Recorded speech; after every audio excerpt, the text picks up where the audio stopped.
Why would they elect a man on International Women's Day? Don't they think about the optics? Iran has named the new supreme leader. It will be Mojtaba Khamenei, the son of the slain supreme leader who was killed last Saturday in a... That's right. The Assembly of Experts done did it again, boys. They brought in another Ayatollah Khamenei. Israeli-US strike on the capital. Oil futures just opened up. Hit $111 GG. Oh, great, dude. So much winning. We're going to win so much. We're going to win so much. You're going to say, please, Mr. President, no more winning. And I'll tell you, we're going to keep winning. Tehran. He was killed in his compound, and his son has now been named as the new supreme leader by the Council of Clerics in charge of selecting the new supreme leader. This will be the Islamic Republic's third supreme leader since it came to power in 1979. 56-year-old Mojtaba Khamenei is known to be close to the Revolutionary Guard, who were apparently pushing for him to be the front runner. He is a mid-level cleric who studied... Now I feel like they want the names to sound so similar to confuse the West, bro. Because the first guy is Khomeini, then the second guy is Khamenei, and then now the third guy also Khamenei. It's like, bro, you couldn't throw a different name in the pile? What are we doing? Nah, we just got to stick with the naming convention. It's too difficult. We don't want to etch out the the names in the directory. It's gonna it's gonna the whole thing up. In seminaries in Qom, and for the past at least 20 years, his name has been floated as the potential replacement to his father. But there was also much discussion and controversy around that because this Islamic Republic is not a hierarchical system. So there was some reservation about Mojtaba Khamenei taking over from his father, but he has now been named as the supreme leader. And in the last few days, when he was believed to be the front runner, the Israeli defense minister I'm gonna keep it a $150. This is nepotism. The supreme leaders, all those... That's nepotism, straight up. I'll say it. I'll say it, bro. They gave him for the name recognition pick. That's what they did. As a potential front runner, or anyone who was named as the supreme leader, would be fair game and would be targeted. And we will get much more reaction. A powerful mid-ranking cleric. Damn, bro. They keep calling him mid. Mojtaba Khamenei, 56, has long opposed reformist groups advocating engagement with the West. His close ties to senior clerics and the IRGC, which dominates Iran's security forces and the economy, give him leverage across the state's political and coercive security institutions. He amassed influence under his father as a key figure within the security apparatus and the vast business empire it controls, operating for years as Ali Khamenei's gatekeeper and, in practice, a mini supreme leader, analysts say. The U.S. Treasury sanctioned Mojtaba in 2019, saying he represented the supreme leader in an official capacity despite never holding elected or formal government office. A Gulf source familiar with the regional government said, thinking of Mojtaba's appointment, this tells Trump and Washington that Iran will not back down. They will fight on until the finish. Salem of the Middle East Institute likened Iran's trajectory to Iraq under Saddam Hussein after 1991 or Syria under Bashar al-Assad after 2012. Governments have survived years of war and isolation, but steadily lost control. They're doubling down on the hardline, Salem said. Internally, it's terrible and deeply destabilizing. Okay, maybe it's not so bad then, because I felt like when these guys say that the Ayatollah Ali Khamenei was a hardliner, I don't think he was. I think there are hardline in terms of what? Because they wanted to negotiate with the West. Khamenei wanted to negotiate with the West. I don't think that's a controversial take at all, especially because they did allow the JCPOA to go through. They followed through on the JCPOA. They were nowhere near as aggressive as they're presented in the West. Now, his son might be different. I don't know. The IRGC pledge allegiance. Iran's Revolutionary Guard says they already They are ready to follow new Supreme Leader Mojtaba. A middle finger to Israel from the regime, but like his father, it will take years for him to consolidate power. For now, expect the informal council to continue running things. The president, parliamentary speaker, judiciary chief, and reps from the IRGC and regular military. Yeah, most likely. Well, we just killed his family, so maybe it might be different. I don't think these guys give a shit, bro. I think that the real pressure is going to come from within, because the IRGC has been waiting for this moment in some respects, and they cleaned up all the older ranks. Like for the longest time, I kept repeating over and over again, if you recall, that Ayatollah was the most restrained figure that we would deal with in the West. Restrained to a fault. Strategic restraint was the name of the game. I think it caused Western forces to feel far more powerful. It made them think that Iran had no capabilities of withstanding American bombing campaigns. It created a sense of weakness to a fault. It is precisely the reason why the multiple decades long initiative of building a serious axis of resistance fell apart, because one of the major red lines in said axis of resistance, especially in the last decade, was that if Israel actually put boots on the ground in Gaza, that they would pummel Israel. Now look at the amount of weapons they have at their disposal right now. If Syria still existed, as it did post-October 7, and Hezbollah had not been decapitated and diminished, and the Houthis are just still the Houthis, obviously, that doesn't really change that much, and the IRGC still had its Quds forces in both Syria and also in Iraq, and they mobilized against Israel very quickly after October 7 for Israel's violation of said red lines, you'd be looking at a very different calculation in the region, which is what I think Yahya Sinwar wanted to do. Like, that is that's not a lot of ifs. That was literally that's not a lot of ifs at all. That was the whole ball game. And what I'm trying to say is Iran's restraint at that time, over and over again, when Israel kept violating more red lines and kept slowly but surely, alongside the United States of America, took out Iran's axis of resistance in the region piece by piece, and then Syria fell entirely. It was over. From that point on, Iran was much more diminished in its reaction or its retaliation to Israel. I don't know if you would have seen a different calculation or you would have seen a quicker U.S. intervention.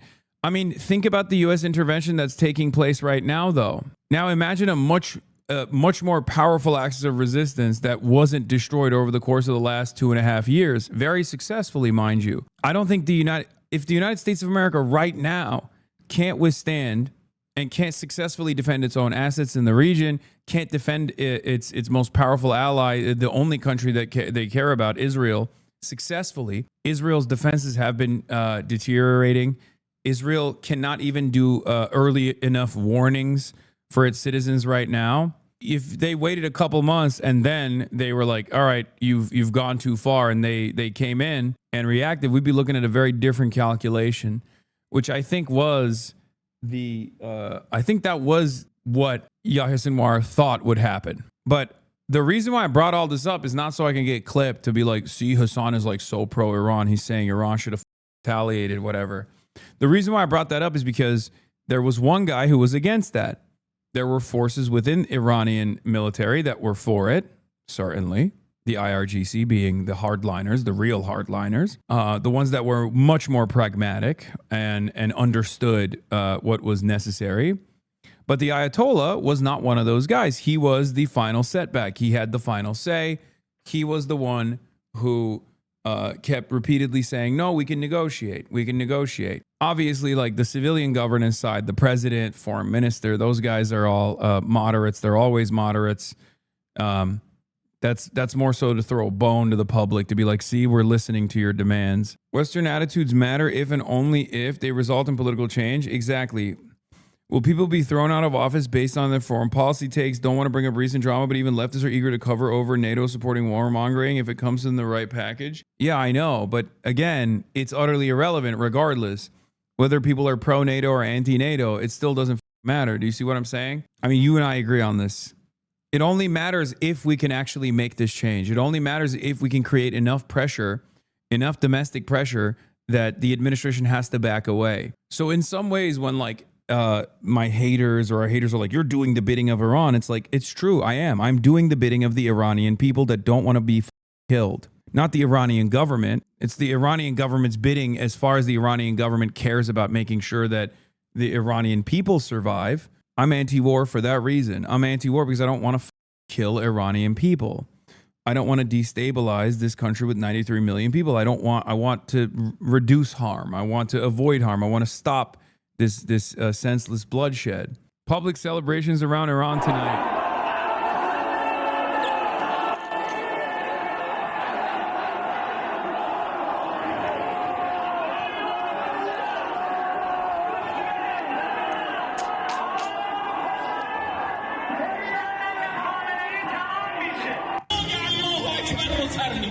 So loud.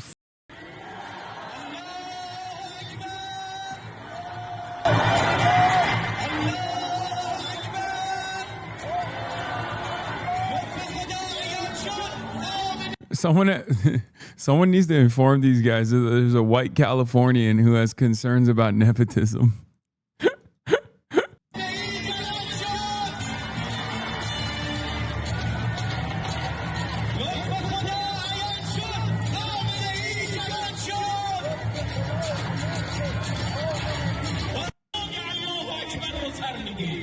Regime supporters in Iran reacting to the news that Khamenei's son has been chosen as supreme leader. Conveniently, they don't even have to change their chant. Allahu Akbar, Khamenei Rahbar, meaning God is great. Khamenei is the leader, though it's unclear how long that will last. Mojtaba Khamenei, rahbar aziz ma, wali faqih ma, Allahu Akbar.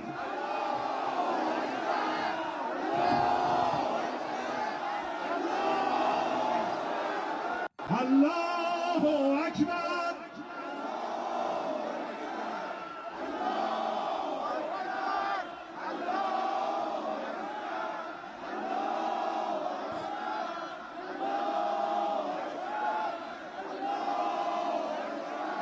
Why would they elect a man on International Women's Day? Don't they think about the optics?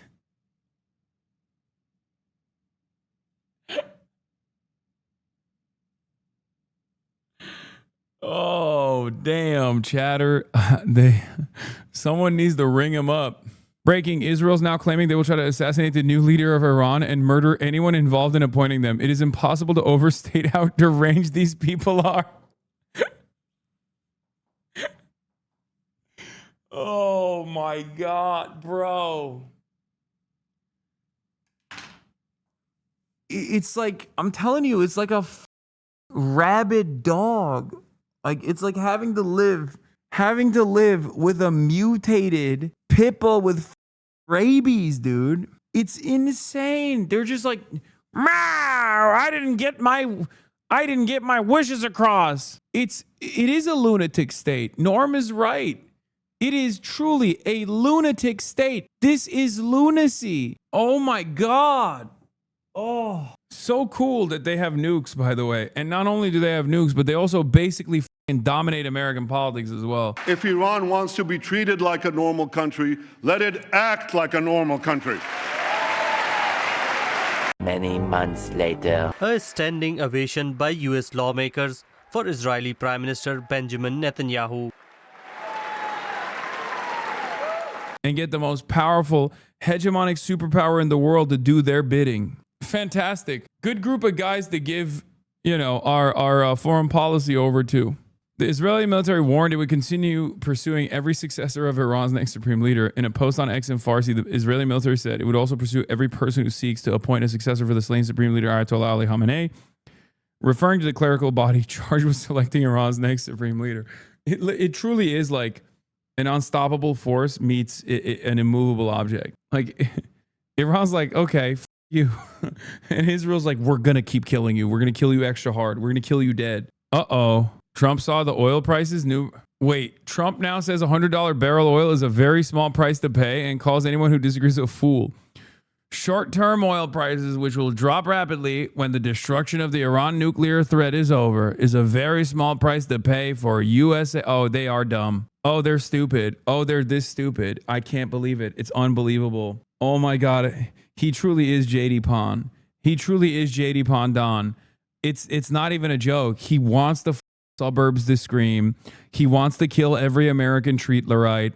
He said permanent first world genocide.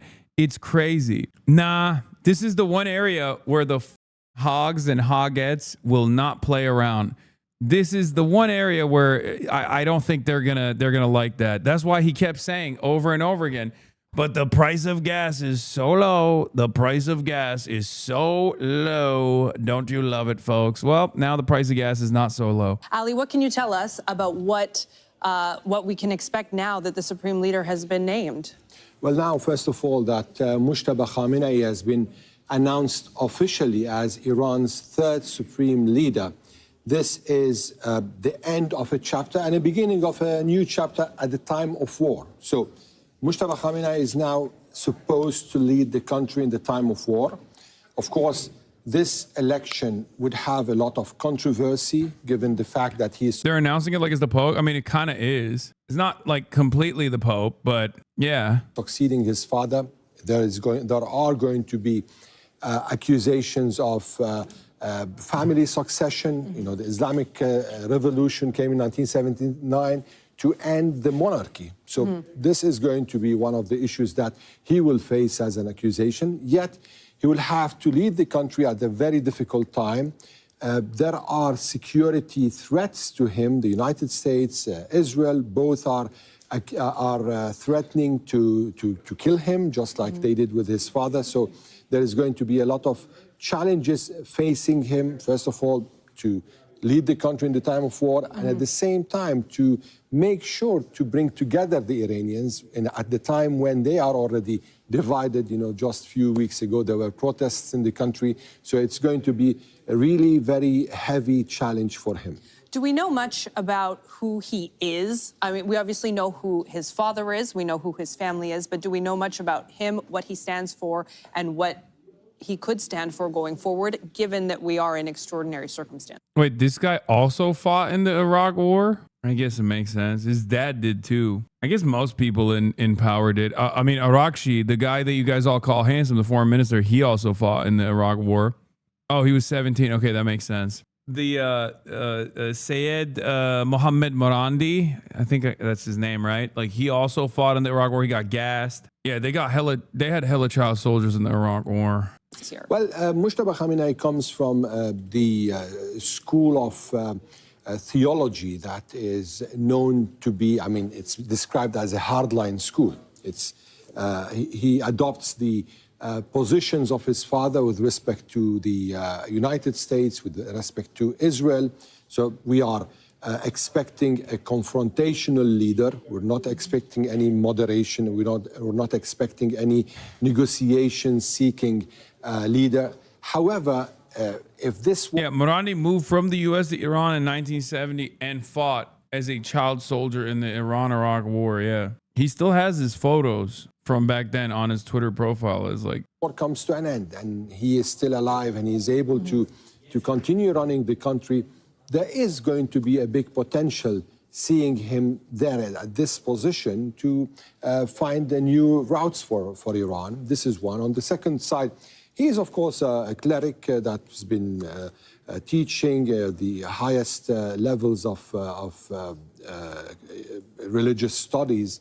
And at the same time, he is well connected within the country. He's been described as a shadow influencer in the country. And over here, I'm talking about political influence. Right. So he has a very good connections with the IRGC, very good connections with the security body of the country. So these other branches of the country will know who they're about to be dealing with. They know him very well because he used to be his father's gatekeeper.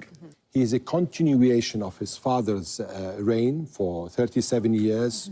We'll see another Khamenei coming to power. However, we're seeing a younger Khamenei, probably with also some new ideas. He's not a copy of his father, but the influence may be there We've never heard him talking. Right. We've never seen him except in some very rare pictures. So we are yet to hear from him, and we are yet to see how he is going to deal with the new status quo. I mean, his country is in the middle of war. How is he going to deal in the situation of war? How is he going to emerge from this war? These are all going to kind of define his own leadership. And given that we haven't seen him speak publicly, that we don't know much about maybe which track he is going to take, for people who may have been thinking that potentially a new supreme leader could be a route to diplomacy, a route to opening those diplomatic channels, in your estimation, is that likely to be the case? Well, for now, no. This is a confrontational leader. Now, how is he going to be received by others? Because inside Iran, of course, there's going to be a pushback. There's going to be those who are going to criticize this selection or this election, because some of them will believe, especially within the other parties under the Islamic Republic, they're going to see this as changing the pillars of the republic and changing the pillars of the revolution that came in 1979. So there's many things to watch. I want to bring Mohammed Val back in from Tehran for us, because Mohammed, one of the things that we've been talking about is how Israel has been saying that they will be looking out for who is named the next supreme leader, that person is in danger, that person is in their sights. And so, like, my attitude is, maybe I'm wrong on this, but my attitude is, it's just the hardliners anyway. They have their support, they have their base of support, and it kind of feels like they've given up on having like a unification pick, like having a unifying pick. It's not like Khamenei was unifying the public regardless. I mean, he was, by the end, there were a lot of people who were very frustrated with him, to say the least. So I think this is just moving in that same direction. So the base loves it, and they only care about the base. But we'll see. We'll see how he moves, especially because like that's like domestic policy. That is not something that is relevant right now, right?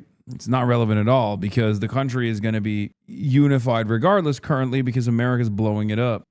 I wonder, how do you think they're going to be able to secure him, or what kind of danger he'll be under as of right now that his name's been announced?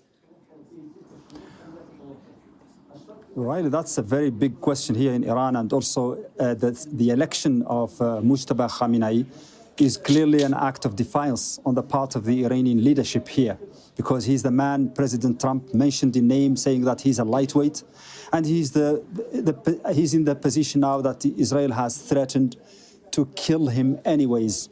So, I mean, it's really a precarious situation for the new supreme leader, and probably the delay in announcing his name has to do with preparations to make sure that he's safe. We don't know how that is going to be done, but we know that the Israelis just 2 nights ago sent 50 aircraft and dropped 100 bombs, according to what they said, on a location that was, they said a bunker that was to be used by the late Khamenei, but he didn't have time to go into it, and that they had information that probably some of the leaders were hiding in. There's something very funny about the way that like Israeli society operates, like Israeli military operates, where they genuinely think that like if you do a decapitation strike, like it's over. And I don't know why they have this attitude. It's just like they already killed Ali Khamenei. It didn't work. So it's very funny to think that they are probably going to try to assassinate him as well. And if they do that, that's just going to piss Iranian society off further, right? In that bunker the night the raid took place. So the Israelis are really... it may be projection. Really? Projection? What do you think would happen if Benjamin Netanyahu got assassinated? You think Israeli society would go, oh, we're saved? No, no, they would get extra mad. To think that it would be very, like, obviously we're not talking about how we would feel in that situation. We're talking about Israeli society, right? Nothing changes.